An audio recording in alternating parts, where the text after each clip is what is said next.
প্রিয় ছাত্রছাত্রী যারা West Bengal Council of Higher Secondary এডুকেশনের ক্লাস 12-এ পড়ছো এবং পলিটিক্যাল সায়েন্স বা রাষ্ট্রবিজ্ঞান সাবজেক্টটি নিয়ে তোমাদের এই থার্ড সেমিস্টারে 40 নাম্বারের প্রশ্ন হবে এবং প্রতিটি এমসিকিউ 40টা প্রশ্নই থাকবে। বিভিন্ন চ্যাপ্টার থেকে মার্কস ডিভিশন করা আছে, কোন চ্যাপ্টার থেকে কত মার্ক আসবে তোমাদের আগে আমি সিলেবাস দিয়েছিলাম, তাতে তোমরা দেখে নিয়েছো।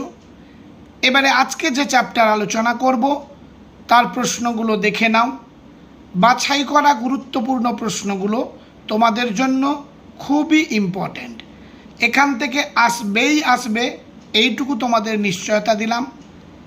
দেখে নাও, চ্যাপ্টারের নাম হলো জাতি গঠনের ক্ষেত্রে চ্যালেঞ্জ সমূহ। প্রথম থেকে শেষ পর্যন্ত ভিডিওটি দেখো এবং বাছাই করা প্রশ্নগুলো দেখলেই তোমরা বুঝতে পারবে, এবং অন্যান্য বিভিন্ন শিক্ষক মহাশয়দের চ্যানেল থেকেও তোমরা দেখে নেবে, তার থেকে কতটা ডিফারেন্ট এটা সেটাও দেখে নিও। যাই হোক, জাতি গঠনের ক্ষেত্রে চ্যালেঞ্জ সমূহ। প্রথম প্রশ্ন, ভারত স্বাধীনতা অর্জন করে কবে? উত্তর হলো 1947 সালের 15ই আগস্ট। পরবর্তী প্রশ্ন, গণপরিষদের প্রথম অধিবেশন বসে কবে?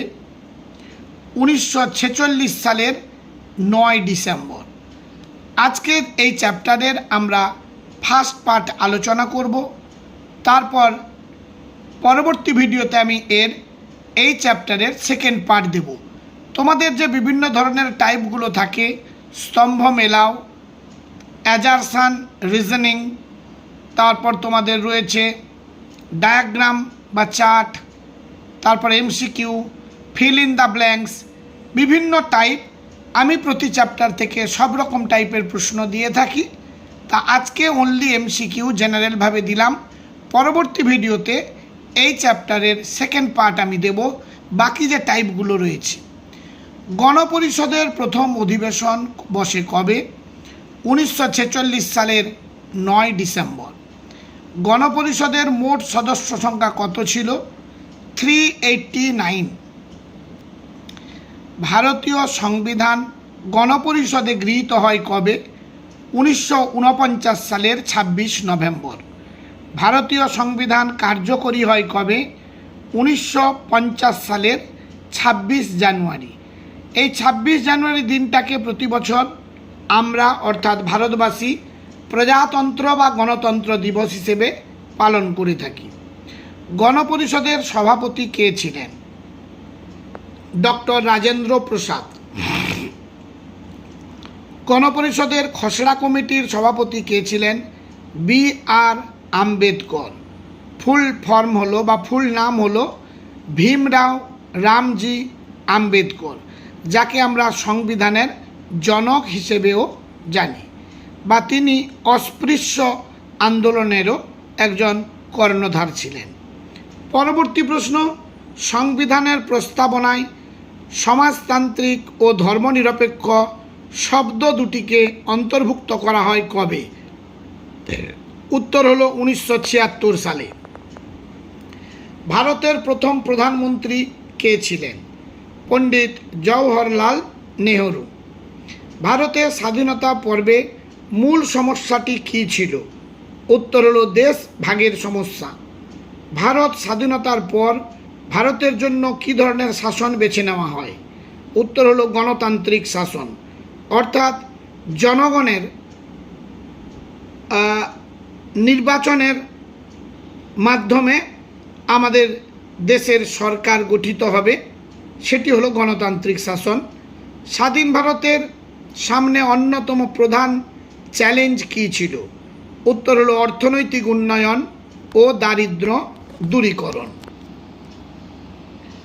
পরবর্তী প্রশ্ন, দ্বিজাতি তত্ত্বের প্রধান প্রবক্তা কে ছিলেন? প্রশ্নটি খুব ইম্পর্ট্যান্ট। জিন্নাহ, অর্থাৎ পুরো নাম হলো মোহাম্মদ আলী জিন্নাহ। পরের প্রশ্ন, বঙ্গভঙ্গের উদ্যোগ কে করেছিলেন এবং কবে?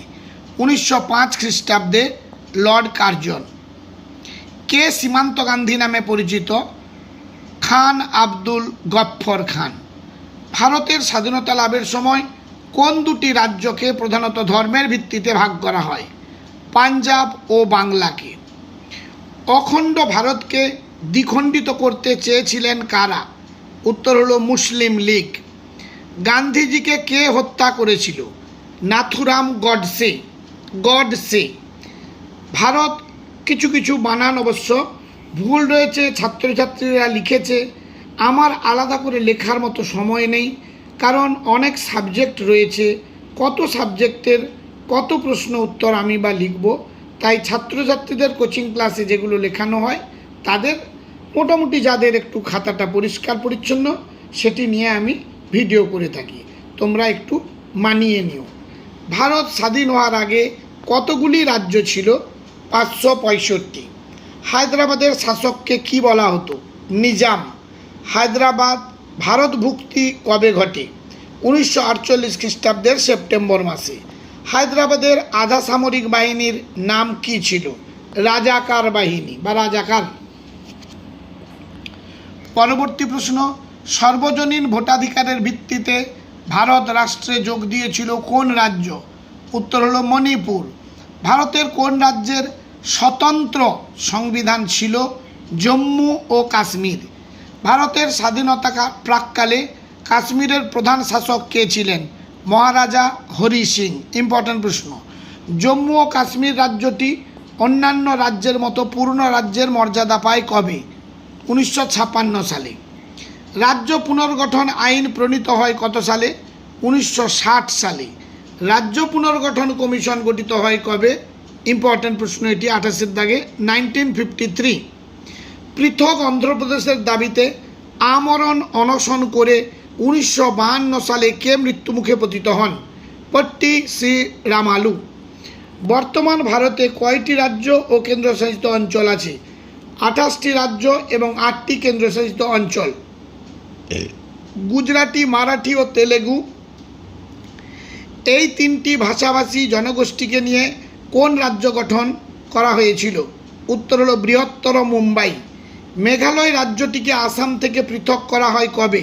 1972 সালে। পরবর্তী প্রশ্ন, নাগাল্যান্ডকে একটি স্বতন্ত্র রাজ্যের মর্যাদা দেওয়া হয় কবে? 1963 সালে। কেরালায় প্রচলিত ভাষা কি? মালয়ালম। মেঘালয়ে প্রচলিত ভাষা কি? খাসি ও গারো। মহারাষ্ট্রের প্রধান ভাষা কি? মারাঠি। তেমনি গুজরাটের গুজরাটি। পাঞ্জাবের পাঞ্জাবি। গোয়া পূর্ণ মর্যাদা লাভ করে কবে? 1987 খ্রিস্টাব্দের 30 মে। জুনাগড়, ইম্পর্ট্যান্ট এটি, জুনাগড় ভারতীয় ইউনিয়নের সঙ্গে কবে যোগদান করে? 1948 খ্রিস্টাব্দে 20 ফেব্রুয়ারি। পাকিস্তান শব্দটি প্রথম কে উচ্চারণ করেন? ইম্পর্ট্যান্ট, চৌধুরী রহমত আলী। গোয়া ও দমনদিউকে স্বাধীন করার জন্য ভারত সরকার কাদের বিরুদ্ধে অপারেশন বিজয় অভিযান শুরু করেছিল? উত্তর হলো পর্তুগিজদের বিরুদ্ধে। ভারতের 8ম তফসিলে কটি ভাষাকে সরকারি ভাষার স্বীকৃতি প্রদান করা হয়েছে? উত্তর হলো 22টি। ইম্পর্ট্যান্ট, ভারতের লৌহ মানব নামে কে পরিচিত? সর্দার বল্লভভাই প্যাটেল। পরবর্তী প্রশ্ন, ভারতের বিভাজন কোন আইনের মাধ্যমে কার্যকর হয়? ভারতীয় স্বাধীনতা আইন 1947। ভাষাভিত্তিক রাজ্য পুনর্গঠনের প্রথম রাজ্য কোনটি ছিল? অন্ধ্রপ্রদেশ। ইম্পর্ট্যান্ট প্রশ্ন এটি। হরিয়ানা ও হিমাচল প্রদেশ কোন রাজ্য থেকে পৃথক করা হয়েছিল? উত্তর হলো পাঞ্জাব। ডি ডে কবে অনুষ্ঠিত হয়? 1946 খ্রিস্টাব্দের 16 আগস্ট। ভারত ও পাকিস্তানের মধ্যে প্রথম সামরিক সংঘর্ষের কারণ কী ছিল? উত্তর হলো জম্মু কাশ্মীর সমস্যা। এইভাবে তোমাদের এই পলিটিক্যাল সায়েন্স বা রাষ্ট্রবিজ্ঞানের প্রতিটি চ্যাপ্টারের গুরুত্বপূর্ণ প্রশ্নগুলো পরীক্ষাতে আসার সম্ভাবনা একেবারে 100% পাওয়ার জন্য চ্যানেলটিকে সাবস্ক্রাইব করে পাশের বেল আইকনটি ক্লিক করে রেখো। নতুন কোনো ভিডিও আপলোড করলে নোটিফিকেশান পেয়ে যাবে। এছাড়াও তোমাদের education, sociology, economics, nutrition, ENVS, history, প্রতিটি সাবজেক্টের সাজেশান এই চ্যানেলে পেয়ে যাবে। আজ তাহলে এই পর্যন্ত, সবাই ভালো থেকো, দেখা হবে পরবর্তী ভিডিওতে।